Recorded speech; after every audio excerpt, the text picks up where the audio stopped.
అదే RTV app వార్తల్ని క్షణాల్లో చదివే అవకాశం ఉంటుంది. ఒక న్యూస్ పేపర్, ఒక టెలివిజన్ ఛానల్ మీ చేతుల్లో ఎప్పుడూ ఉంటాయి.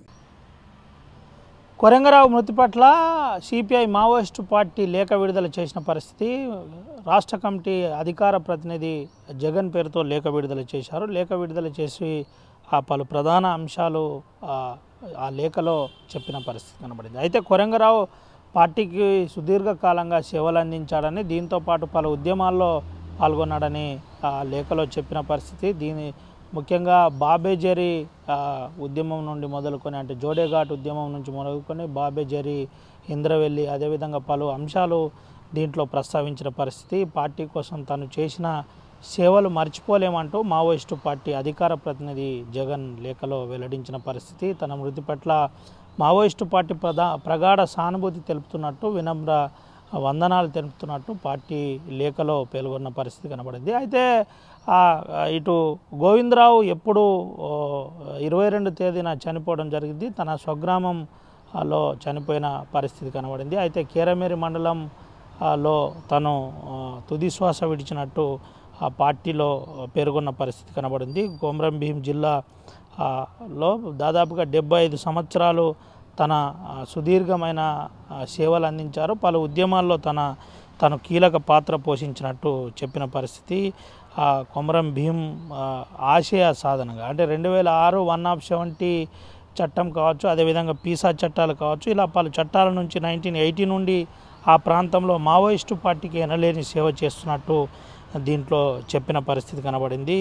దీనికి సంబంధించిన పీసా చట్టాలు కావచ్చు, అదేవిధంగా 170 చట్టాలు కావచ్చు, ఆదివాసీ హక్కుల కోసం ఎన్నో రకాలుగా తను సేవలు అందించినట్టు ఈ లేఖలో పేర్కొన్న పరిస్థితి కనబడింది. అయితే కొరంగే గోవిందరావు తన మరణం పట్ల మావోయిస్టు పార్టీ ప్రగాఢ సానుభూతి తెలుపుతున్నట్టు చెప్పిన పరిస్థితి. తను కెరమేరి మండలం చాల్బాడిలో 22వ తేదీన తుది శ్వాస ఇచ్చినట్టు లేఖలో పేర్కొన్న పరిస్థితి కనబడింది. దీంతో పాటు తను పార్టీకి చేసిన సేవల గురించి చెప్పిన పరిస్థితి, కొనియాడిన పరిస్థితి కనబడింది. అయితే విడుదలతో ఒక్కసారిగా ఏజెన్సీ ఉలిక్కిపడిందని చెప్పుకోవచ్చు.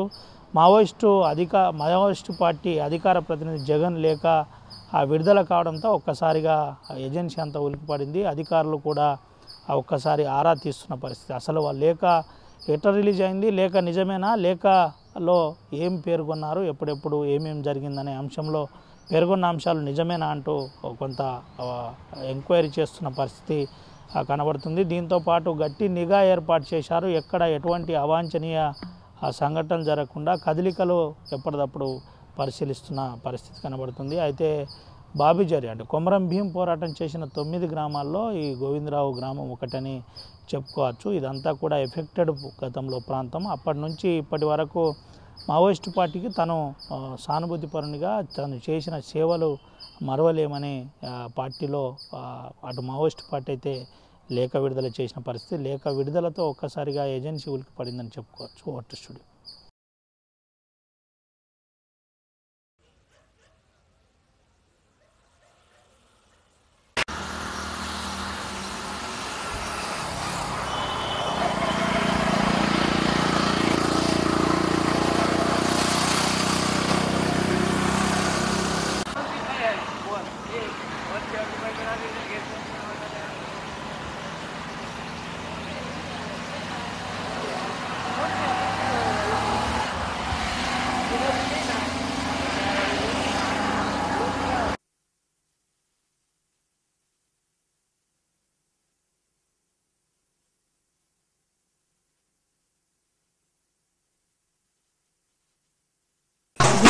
शहीद के खून से रंगा है शादियों ने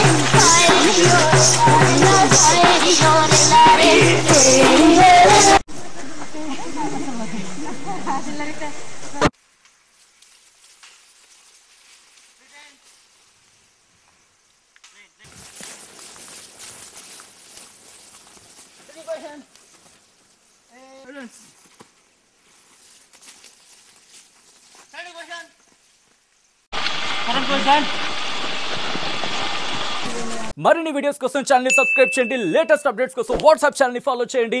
అండ్ లింక్ డిస్క్రిప్షన్ లో ఉంది.